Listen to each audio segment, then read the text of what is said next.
وأود أن نشير في بداية هذا المؤتمر عن أسف المجلس الأعلى للقوات المسلحة عن الأحداث التي حدثت في منطقة شارع القصر العيني ومجلس الشعب ومجلس الوزراء يوم 16/12. كما أود أن أعبر عن تعازي المجلس الأعلى للقوات المسلحة لأسر ضحايا هذه الأحداث والتمنيات للمصابين بسرعة الشفاء. وسوف أؤكد على بعض الحقائق في بداية المؤتمر. منذ أن تولت القوات المسلحة ومجلسها الأعلى إدارة شؤون البلاد، وقد آلت على نفسها أن تلتزم بما تعهدت به أمام الله والشعب من رعاية الثورة وأهدافها لتحول مصر إلى دولة مدنية ديمقراطية حديثة يكون الحكم فيها للشعب مصدر السلطات. ولعل هذا النموذج الراقي لتلاحم الشعب المصري الأصيل مع جيشه العظيم منذ بداية الثورة هو ما أزعج القوى التي تريد الشر لهذا الوطن، وأرادت أن تدخل مصر في دوامة لم تسلم منها كثير من دول المنطقة من حالة الفوضى واصطدام الجيش بالشعب، وهو ما حذر منه المجلس الأعلى دائما من إساءة استخدام الحرية التي تؤدي إلى الفوضى وإسقاط الدولة بدلا من إسقاط النظام. وقد تحملت القوات المسلحة ومجلسها الأعلى الكثير من النقد الذي يصل إلى درجة الإساءة والتشكيك وسوء الظن، ولكننا لن نخذل هذا الشعب الذي أولانا ثقته، فسوف نكمل الطريق مرفوعة في السماء هامات هؤلاء الأبطال من أبناء الجيش المصري. لن ننكسر ولن تنحني الهامات إلا لله سبحانه وتعالى. ولقد أثبتت الأحداث منذ قيام الثورة حتى الآن منهجية التخطيط لهدم الدولة باستمرار حالة الانفلات الأمني وزعزعة الثقة بالأمن، ثم التشكيك في قضاة مصر الشرفاء، وأخيرا محاولة الاصطدام بالقوات المسلحة وإظهارها بما لا يصح ولا يجوز باستخدام العنف ضد المتظاهرين، وهو ادعاء باطل لا تسانده الحقائق أو الأسانيد أو الأدلة. ولعل تشابه الأحداث ومنهجيتها في أحداث مسرح البالون ثم ماسبيرو ثم شارع محمد محمود وأخيرا أحداث شارع القصر العيني من ادعاء سلمية التظاهر على خلفية مطالب لبت الدولة معظمها، أو استغلال ملفات مثل ملف الشهداء والمصابين والاصطدام بقوات الشرطة والجيش، ثم الادعاء بالاستخدام المفرط للقوة. يساند هذا التوجه إما رأي سياسي لا يبرأ من حسن النوايا أو ضيق الأفق وبعض وسائل الإعلام التي تعمل ضد مصالح الوطن، ولكن لابد أن يعلم الجميع أن هذا الشعب العظيم وأن التاريخ سيحاسب كل من أخطأ في حق هذا الوطن. إنما حدث من بعض الممارسات من بعض الأفراد أو الفئات أو وسائل الإعلام ما هو إلا تطبيق خاطئ للديمقراطية، تطبيق يهد ولا يبني، يبنى أحيانا على الكذب والتضليل ولي الحقائق والرهان الخاطئ على عدم قدرة الشعب على معرفة الحقائق. إنما شهدته مصر من نجاح المرحلة الأولى والثانية من الانتخابات البرلمانية بشكل أبهر العالم، ويعد نموذجا مصريا يحتذى به من جيش ينقل وطنه إلى رحاب الديمقراطية، وشعب يثبت أنه علم العالم كيف تبنى الدولة منذ آلاف السنين. وربما كان لهذه النتيجة في المرحلة الأولى والثانية من الانتخابات قد خيبت ظن البعض، مما راهن على عدم قدرة القوات المسلحة والشرطة على تنظيم وتأمين الانتخابات، وأن إرادة الشعب في التحول الديمقراطي غير موجودة، فبدأ في إثارة الفتن وتنفيذ مخططا يحرق الوطن ويقضي على الثورة وأهدافها ويمنع أولى خطوات الديمقراطية ونحن على أعتاب أول مجلس نيابي منتخب بإرادة شعبية حقيقية ورغبة أكيدة في بناء مصر الحديثة. من الثوابت الأساسية التي أعلنتها القوات المسلحة منذ بداية الثورة لم ولن تتغير من صدق النية في تسليم السلطة إلى سلطة مدنية منتخبة من الشعب. ويجب أن يعلم الجميع أن اللحظة فارقة والوطن في خطر. اللحظة فارقة والوطن في خطر، ويجب استدعاء وطنية كل منا، وأن يراجع بعضنا موقفه الوطني. يجب أن يدرك الجميع أن ما تحمله الضابط والجندي المصري الشجاع منذ بداية الثورة حتى الآن حملا تنوء عن حمله الجبال، تحمله هؤلاء الأبطال، وتحملوا الكثير من الضغوط والاحتكاك بالجماهير، ونفذوا مهام مختلفة تختلف عن طبيعة عملهم، من إدارة شؤون المحليات والتغلب على المشاكل الفئوية لبعض فئات الشعب، وأمنوا البلاد في غياب الشرطة وحتى الآن، وتحملوا الكثير لتأمين الانتخابات حتى تخرج بالشكل اللائق بمصر بضبط نفس، مدركين مصالح الوطن العليا. كل ذلك مع استمرار تنفيذ مهام تأمين حدود الدولة.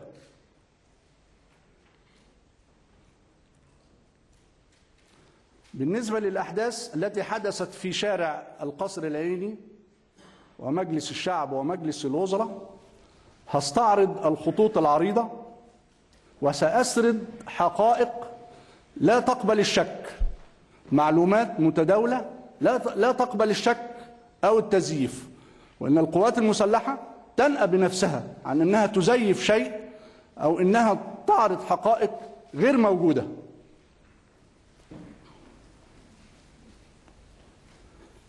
أولا أود أن أشير إلى أن القوات المتواجدة لتأمين مجلس الوزراء ومجلس الشعب من الداخل لم تتعرض بأي شكل من أشكال المتظاهرين منذ بداية التظاهر أمام مجلس الوزراء، رغم محاولات الاحتكاك والاستفزاز ضد هذه القوات وتحمل هؤلاء الأبطال ما لا يتحمله بشر، ليس عن ضعف ولكن عن إدراك بضبط نفس لتوفيت الفرص على ما يريد بمصر الشر.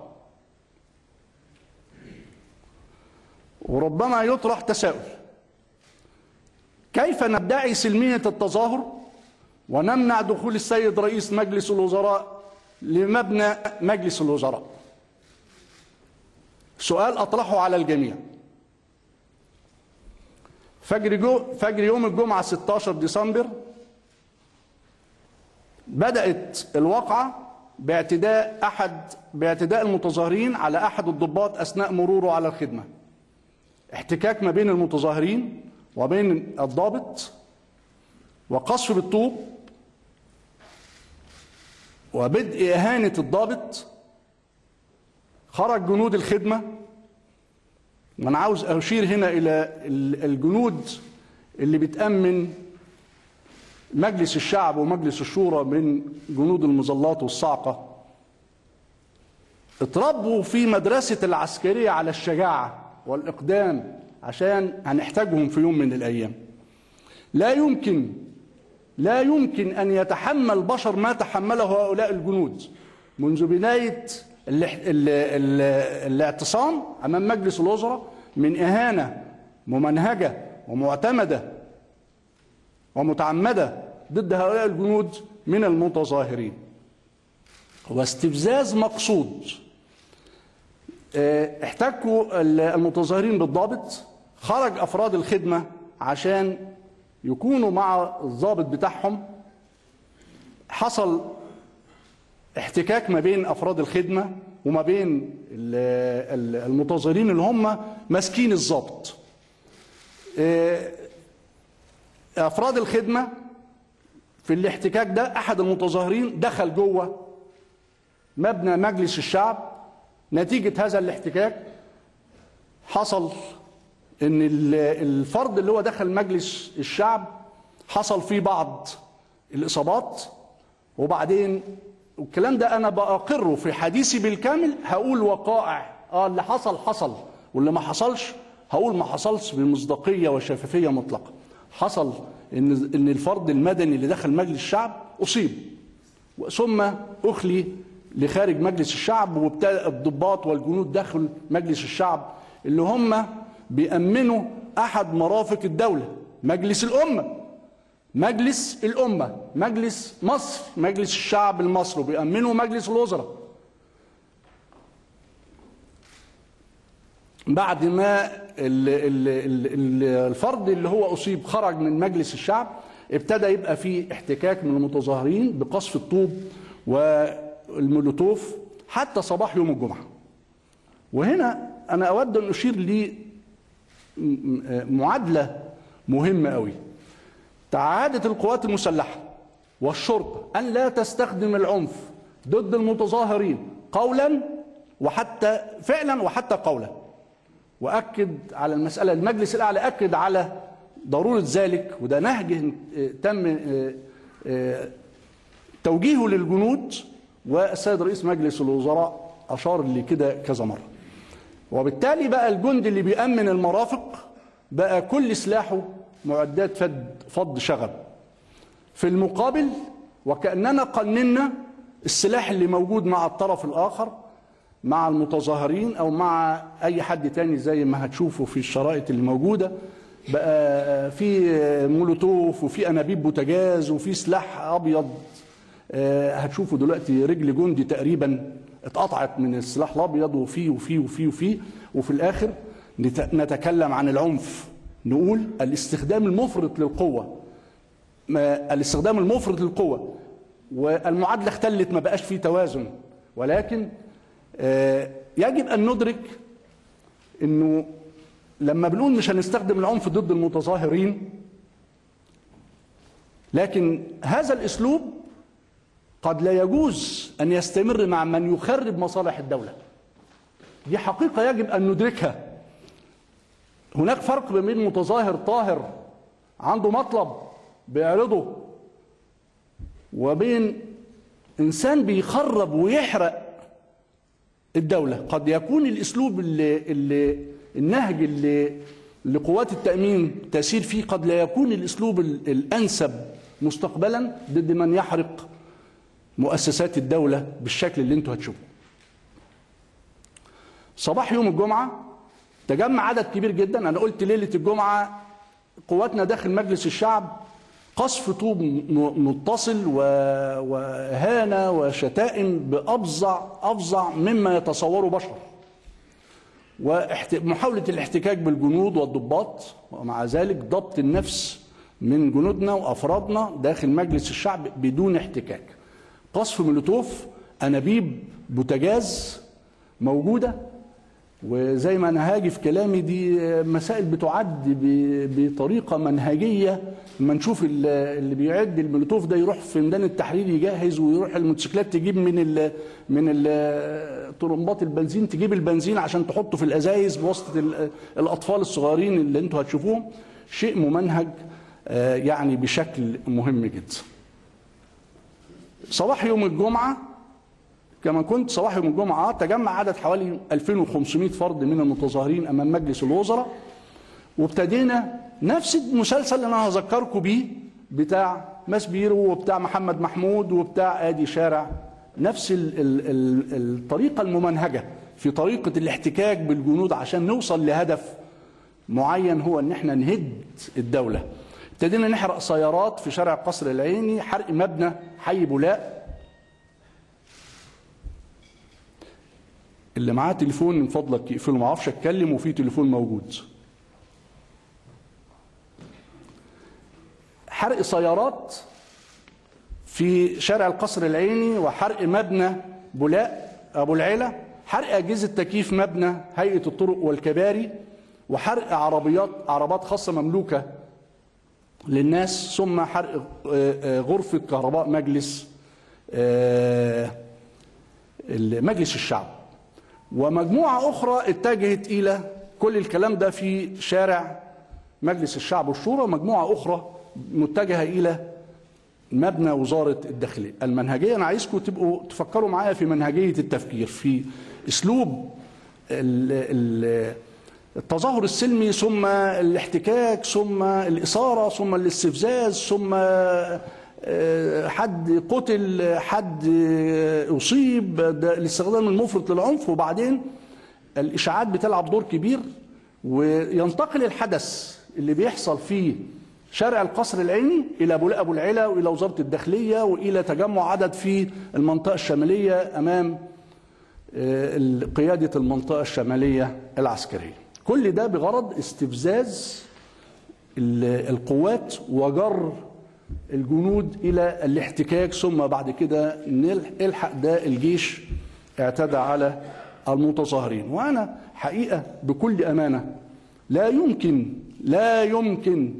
من يخرب الوطن، لا يمكن أن يكون متظاهر أو لا يمكن أن يكون من شباب 25 يناير الأطهار، لا يمكن أن يكون الشباب اللي ضحوا بأرواحهم، لا يمكن هم دول اللي أنا هوريهم لكم دلوقتي، أو اللي بيمد إيده عشان يحرق تراث مصر أو يحرق مجلس الأمة أو يحرق، لا يمكن يكون هم دول الشباب النقي الطاهر أمل مصر وذخيرة الأمة. أنا قلت يوم الجمعة ابتدى التجمع العدد الكبير دوا أمام مجلس الوزراء، وأول حاجة ابتدوا يتكسروها الكاميرات اللي موجودة على مجلس الوزراء عشان ما تسجلش أي حاجة زي الست اللي جابوها اللي هي بتاعة التسمم وخلافه. أعداد كبيرة من ميدان التحرير كما كنت ابتدى برضه صباح يوم الجمعة كسر السور الحديدي لمجلس الشعب، كسر السور الحديدي لمجلس الشعب واقتحام مجلس الشعب.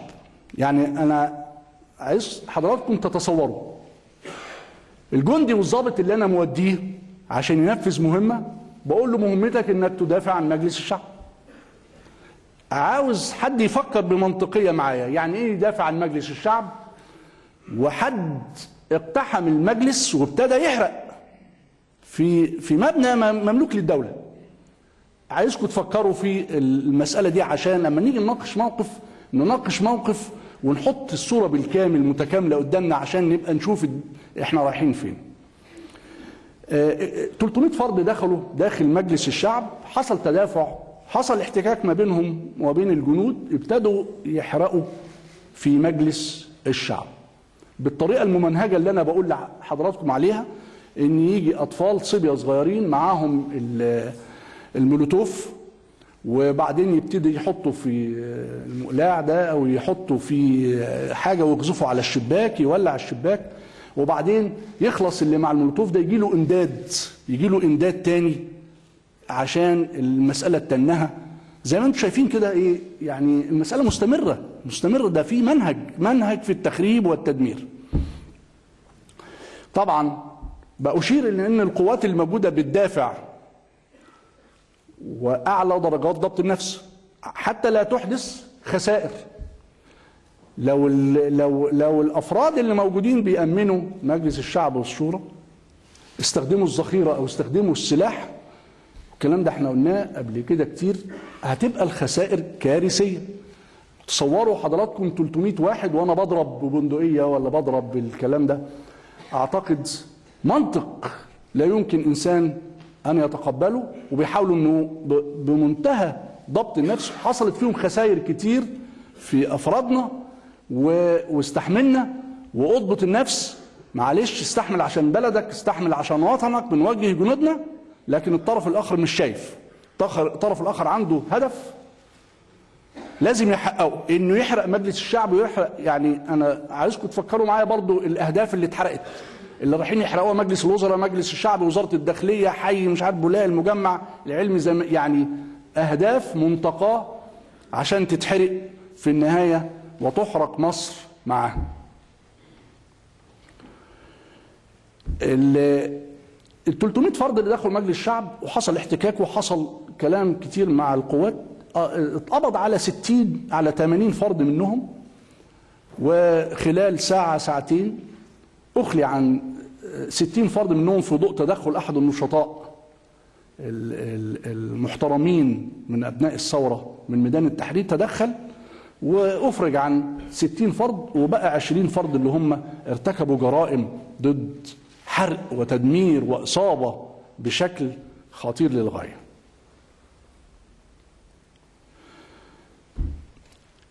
انتقلت الإشاعة من شارع قصر النيل ومجلس الشعب والشورى إلى ميدان التحرير بطريقة ممنهجة برضو.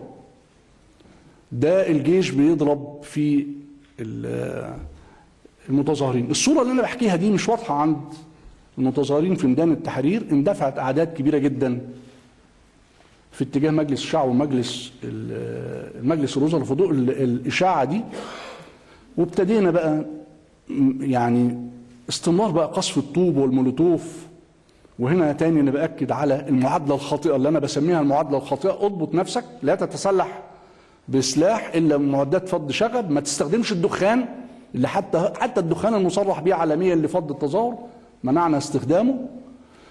والطرف الآخر متاح لي يستخدم كل حاجة، أنابيب بوتاجاز ومولوتوف والشماريخ كل حاجة، وبعض الأسلحة الرش وخلافه زي ما هتشوفوا يعني.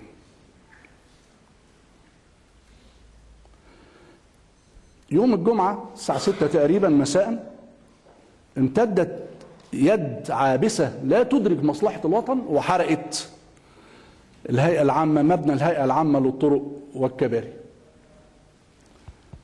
وابتدت العناصر دي تاخد البيبان والشبابيك وتنهب اللي موجود داخل مبنى الطرق والكباري. وانا ما يؤسفني في المشاهد، انا شخصيا كمواطن مصري وليس عضو من اعضاء المجلس الاعلى، ما يؤسفني ان انا ارى شاب بعد ما اتحرق المبنى الطرق والكباري او المبنى العلمي يعني سعيد وبيشير بعلامة النصر وكأنه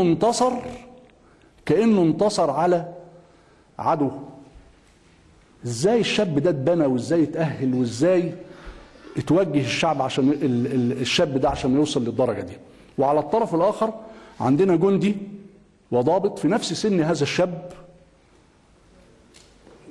يضحي بروحه عشان الوطن، وبعدين نسمع رأي سياسي او اعلامي بيتكلم عن الاستخدام المفرط للقوة. انا مش قادر استوعبها. يوم الجمعة كما كنت يوم السبت، طبعا انا الفترات اللي انا بعديها دي استمرار برضو التناوش والضرب بالطوب وحرق المنشآت يعني بالشكل اللي انا بقول لكم عليه الكبير ده. يوم السبت ليلة السبت كسروا سور مجلس الوزراء، كسروا سور مجلس الوزراء باستخدام المطارق. كل لفظ انا بقوله ارجو ان حضراتكم تستوعبوه في ان انا عاوز اشير على ان المسألة ممنهجة، ان يبقى فيه يعني ده في حاجات مجهزة زي ما هتشوفوا هنا.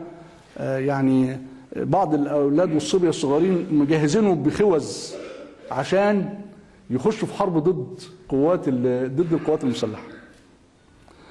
كسروا مجلس الوزراء باستخدام المطارق، وابتدوا بقى يصفوا خالص مبنى وزارة النقل ونهبوا اللي فيه من خزن واموال ووثائق وخلافه جميع محتوياته، واستكمال اشتعاله بقى. كان لسه الطابق الثاني والثالث ما اشتعلش، استكملوا يعني صفوا عليه خالص.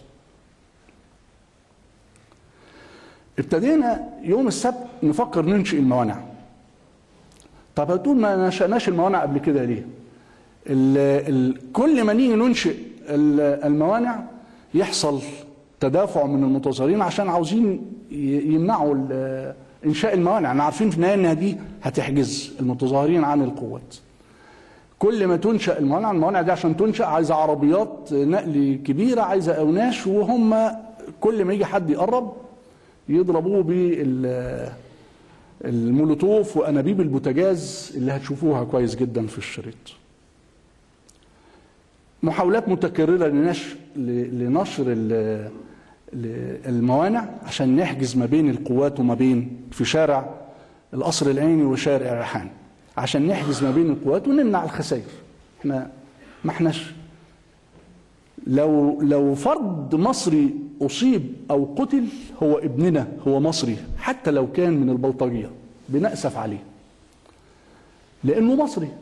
لكن أما ناقش الموضوع ده أقول إيه اللي خلاه، إيه، ناقش الظروف كلها عشان يبقى أنا منطقي في تفكيري.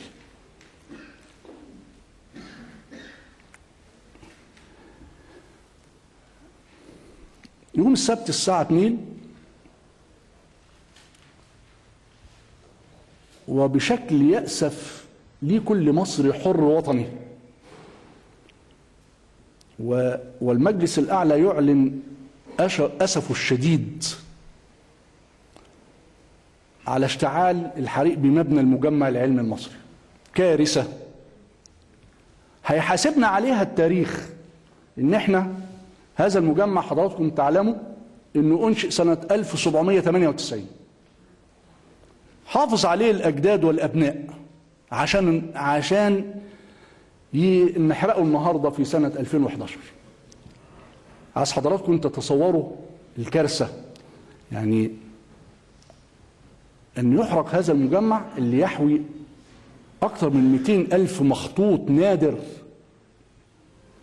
ومخطط ودوريات، أن يحرق هذا المجمع العلمي. ولا يمكن أن يحرق هذا المجمع بطريقة عفوية، لا يمكن. وفقدت مصر بحرق هذا المجمع أغلى ما تملك. في مخطوطات نادرة من قرنين، حرق كتاب وصف مصر الكامل. هذا المجمع اللي كان من تراثنا ومن شرفنا، من شرف مصر ان يكون عندنا مثل هذا المجمع بيحكي تاريخ مصر، ويعتبر العالم من المجمعات التي تحوي تراثا للعالم وليس لمصر فقط. حرق ازاي وليه؟ ومين اللي وجه الناس دي؟ وده الشاب اللي انا بقول عليه واقف عامل علامة النصر لما اتحرق المبنى. شيء يندى له جبين كل مصري حر، ويجب أن يتوقف عنه الزمن إن هذا المجمع حرق.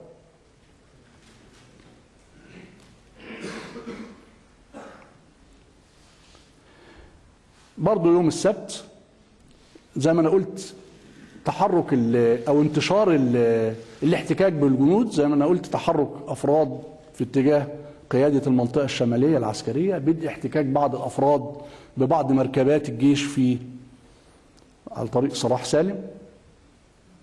أيضا رصد الكثير من الإشاعات والدعوات على الفيسبوك بتوجه مجموعات في اتجاه محطة كهرباء شبرا الخيمة والبنك المركزي للقيام بأعمال تخريب. يعني مسألة ممنهجة معدة مخططة أن تنتهي مصر، ولكن خسئ كل من يفكر في أن تنتهي مصر. لن تسقط مصر، لن تسقط مصر وفيها شرفاء، ولن تسقط مصر وفيها هؤلاء الأبطال من القوات المسلحة والقضاة والشعب. لن تسقط مصر إلا عندما نذهب ونموت جميعا. لن تسقط مصر.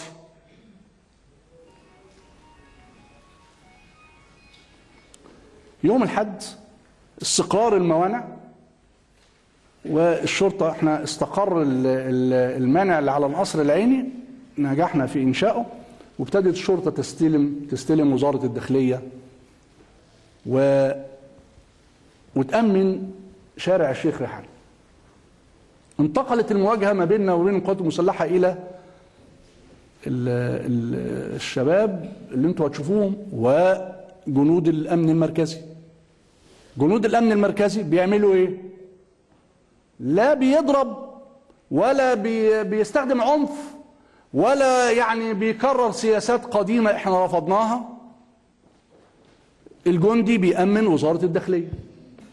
وأنا أود أن أشير من يؤمن هدف حيوي مملوك للدولة معه القانون يحق لي الدفاع عن نفسه. كلام واضح ولا يقبل تأويل. وجندي بيأمن الوزارة أو بيأمن محطة كهرباء، نسيب محطة الكهرباء أو تحرق؟ كلام أنا بطرحه عليكم جميعا، سؤال بطرحه عليكم جميعا، إذا كنتوا أنتوا يعني عاوزين فرد القوات المسلحة يسيب مجلس الشعب والجندي يسيب وزارة الداخلية، سؤال بطرحه عليكم جميعا، نسيب المرافق الدولة تحرق وتدمر؟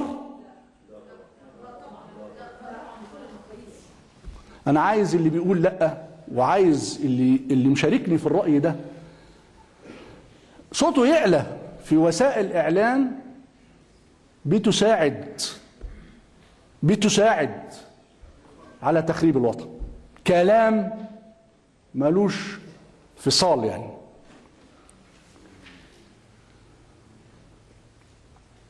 استقرت الموانع زي ما أنا قلت، انتقلت المواجهات إلى ما بين أفراد الشباب وجنود الأمن المركزي. جند الأمن المركزي ده مسلح بإيه؟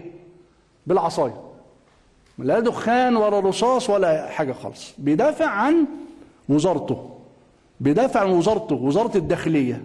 إن لو سقطت وزارة الداخلية هتسقط كل الداخلية ومديريات الأمن، ويستمر تنفيذ المخطط بتاع استمرار الانفلات الأمني اللي هو العامل الأولاني من إسقاط الدولة.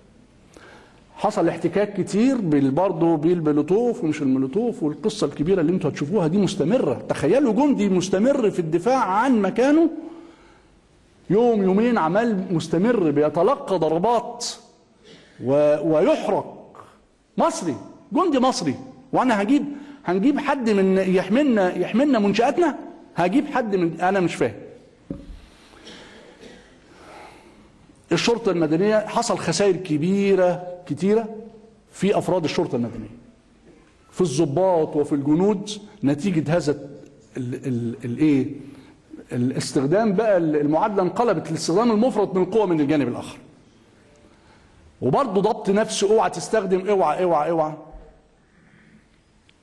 وفي الزحمة الكبيرة دي وفي الأعداد المهولة دي قد يتواجد حد لا من هنا ولا من هنا، بس أنا مهيأ له الظروف إنه يكون معاه سلاح، إنه يكون معاه أي حاجة يقدر يستخدمها ضد الجنود أو ضد المتظاهرين.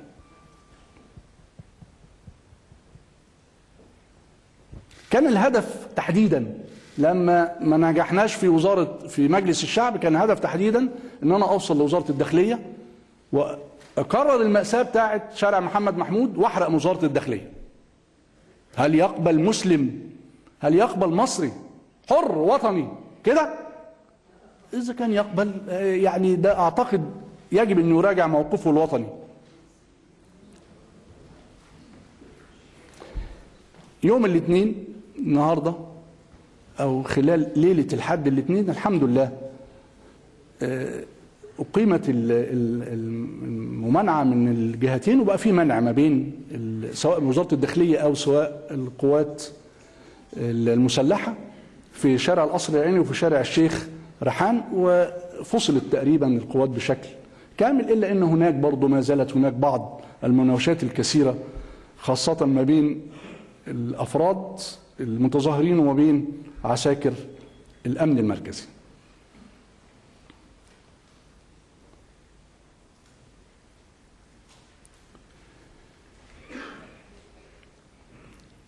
أود أن أشير إلى نقطة أنا بركز عليها، هي المنهجية في التعامل ضد القوات اللي بتأمن.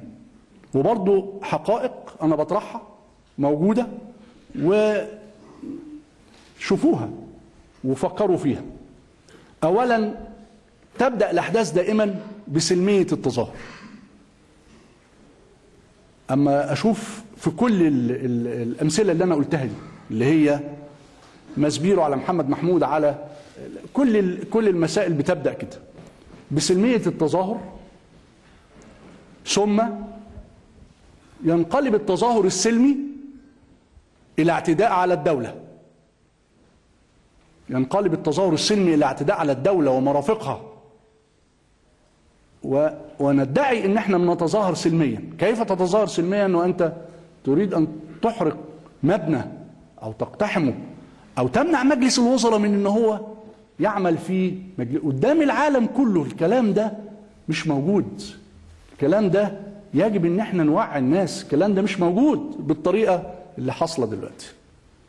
ادعاء سلميه التظاهر، ثم التعرض والاعتداء على ممتلكات الدولة العامة والخاصة، ثم احتكاك واستفزاز بأفراد الأمن، ثم نشر الشائعات عشان أقدر أجيب أكبر عدد ممكن. الكلام ده ممنهج.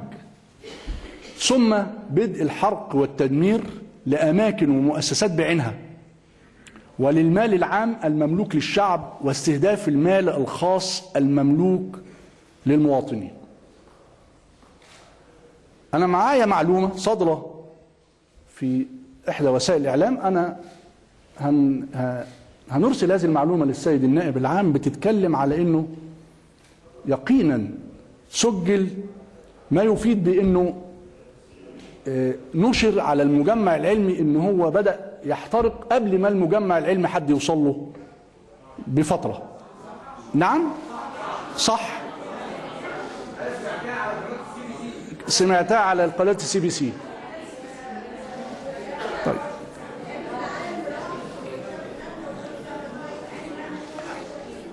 لما انا في المؤتمر ثانية واحدة لما اتكلم ثانية واحدة، لما انا في المؤتمر ولاقي الاجماع ده على ان المعلومة دي صح، الكلام ده ما بيتقالش في وسائل الاعلام ليه؟ ولا نقول هنا في القاعات ونطلع في وسائل الاعلام؟ يعني الأمانة لو سمحت الأمانة تقتضي إن عشان خاطر بلدي اللي أنا شايفه اللي أنا مقتنع بيه أقوله، وبعدين أسيبه لجهات التحقيق.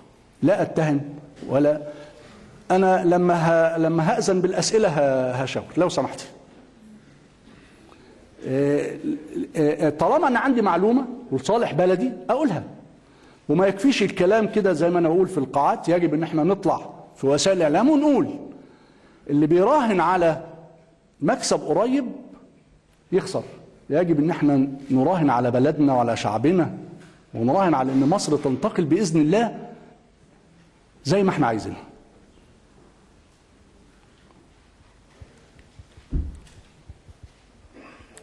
النقطة الثانية ان تجهيز واعداد ادوات التخريب وفق آلية محكمة وفي اماكن بعينها في الميدان. زي ما انا قلت موضوع المولوتوف ده بيتجهز في اماكن في الميدان، والشباب الصغير الموتوسيكلات يطلع على طلمبات البنزين يملى البنزين ويعمل اعادة ملء. يعني ده كلام بندرسه احنا في القوات المسلحة.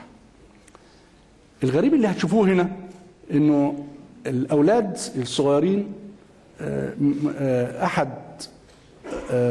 يعني هيقول الشاب، عشان انا في عرض للشرائط لن اعلق على اسماء، هسيب الشريط هو اللي يتكلم. اشكرك شكر. الاولاد دول مجهزينهم بمعدات قتال، يعني زي الجنود كده. لما تحب تتكلم قول لي عشان اسكت. مجهزينهم بخوذ، الخوذه دي عشان يخش حرب مع اخوانه المصريين. هتشوفوها في الضغط على القوات اللي هي بتأمن مصالح الدولة، واستخدام البلطجة وأطفال الشوارع ومدمني المخدرات والمغيبين. ما حدش بقى يطلع يقول لي إن إحنا، أنا أبرئ نفسي وأبرئ القوات المسلحة إنها تقول لفظ غير مدروس وغير معلوم. لا يمكن. إحنا ناس جبلنا على الصدق والأمانة. الكلام ده هتشوفوه وموجود هيروح للسيد القائد، هيروح للسيد النائب العام، والكلام ده هيعلن على الجميع. منع وسائل الإطفاء، عشان ما حدش يسألني يقول لي طب ما هو وسائل الإطفاء فين؟ منع وسائل الإطفاء إنها تروح لمكان الحريق بطريقة، يعني المبنى العلمي ده بيحترق ودفعنا عربيات الإطفاء تمنع، وياخدوا السواق بتاع العربيه يضربوه ويموتوه، يعني شيء صعب جدا. ومن الغريب الذي لا يقبله عقل أن نتكلم عن الاستخدام المفرط للعنف وتشويه صورة القوات المسلحة ومصر أمام العالم، وإلقاء الخطب ومحاولة توجيه الرأي العام بادعاء أنه ليس هكذا تدار الأوطان، ليس هكذا تدار الأوطان، أو الادعاء بهمجية فض اعتصام المتظاهرين. الكلام اللي أنا بقوله ده كلام دقيق وأنا عارف بقول إيه. ليس هكذا تدار الأوطان، أو الادعاء بهمجية فض المعتصمين من القوات المسلحة. وأنا بتساءل من جانبي، ربما يطرح سؤال بطرحه على الجميع: إذن كيف تدار الأوطان؟ تدار الأوطان بحرق المؤسسات، مؤسسات الدولة؟ تدار الأوطان بمنع رئيس الوزراء من مباشرة أعماله؟ تدار الأوطان من حرق وتدمير الممتلكات العامة؟ تدار الأوطان عن طريق حرق تاريخ وتراث مصر؟ تدار الأوطان من محاولة إثارة الفتن وتعطيل مؤسسات الدولة؟ هل هكذا تدار الأوطان؟ سؤال أنا بطرحه على الجميع. ومن ضمن الآراء اللي طرحت أيضا: أيوة المعتصمين خالفوا القانون، لكن برضه يجب أن لا نواجههم.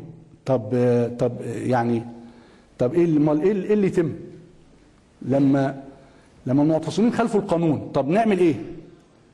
يعني نجيب حد من بره، ترضوا نجيب حد من بره يجي ينظم لنا بلدنا؟ أنا مش فاهم. ورأيي أنا بعتبره رأي معيب، إنه أن يخالف القانون ثم برضه المفروض إنك أنت يعني أعمل له إيه؟ اللي بيخالف القانون ده، إحنا دولة قانون وبنرسي مبادئ القانون، اللي بيخالف القانون يتحمل مخالفة القانون، ما يبقاش في منهجية في مخالفة القانون.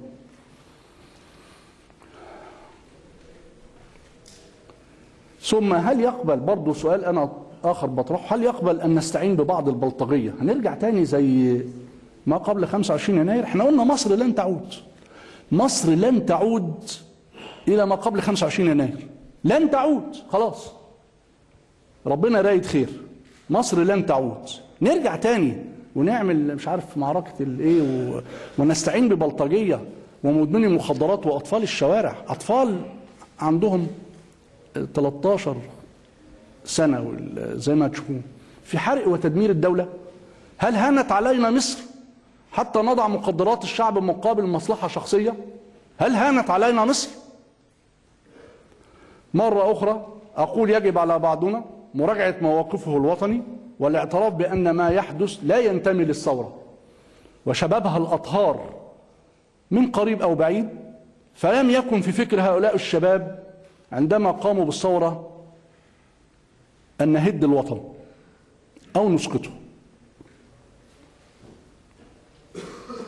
في نهاية هذا الملخص وقبل ما أفتح الأسئلة، أيضا بأشير على أن الموضوع بكافة الحقائق المتاحة قد أحيل إلى النيابة العامة، ودي نقطة يجب أن كلنا ندركها. بعض الأحداث عندما كانت تحال الموضوعات إلى النيابة العسكرية كان هناك رغبة في أنها الموضوع أحيل إلى النيابة العامة لمباشرة اختصاصها، وسنعلن كافة الحقائق على الشعب، ومنها التجاوزات التي نشرت في بعض وسائل الإعلام ويجري التحقيق فيها حاليا. ما عندناش حاجة نخبيها، هنعلن على الشعب كل حاجة. كل ما نشر في وسائل الإعلام رهن التحقيق، وعشان الموضوع يبقى فيه مصداقية وشفافية في كل حاجة. حتى ما نشر في بعض وسائل الإعلام عن صورة لبنت مصرية، قبل ما تفتح الجريدة بس اقفليها، أنا عارف بقول إيه، اقفليها، لبنت مصرية موجودة وملقاة على الأرض، أنا بقول أيوة هذا المشهد حصل وبنحقق فيه، لكن اللي أنا بطلبه قبل ما تبصي وتفتحي الجريدة عشان تسأليني إيه الكلام ده والجيش والعنف والكلام ده، اسألي الظروف، اسألي الظروف اللي وقعت فيها إيه اللي حصل ما تاخديش اللقطة دي بس وتستشهدي بده أنت أو غيرك، تستشهدي منها على إن دي تدللي بيها على إنه استخدام عنف. شوف الظروف كلها لهذه الصورة اللي أنا كمواطن مصري، لا أنا ما فتحتش الأسئلة، أنا ما فتحتش الأسئلة لو سمحت، لو سمحت. هذه الصورة اللي أنا لو أنا ما فتحتش الإذن بالكلام، لو اتكلمت هخرجك بره، لو اتكلمت تاني هخرجك بره. كلام واضح ولازم يبقى فيه نظام.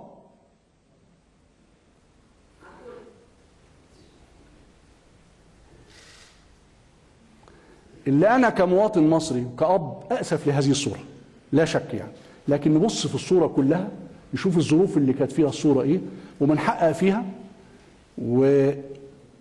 وهنعلن الحقائق كاملة. احنا ما عندناش حاجة نخبيها.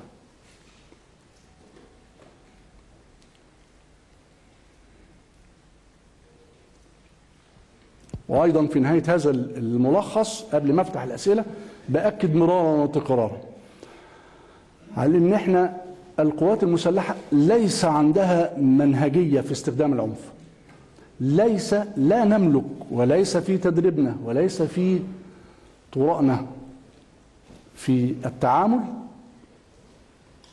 أن يكون هناك منهجية في استخدام العنف. نحن نؤمن الدولة، نؤمن منشآت الدولة، نحن نتعامل بضبط نفس يحسدنا عليه الجميع، ولكن ليس ضعفا، ولكن هو إدراك بمصالح الوطن العليا. أنا أنهيت كلامي.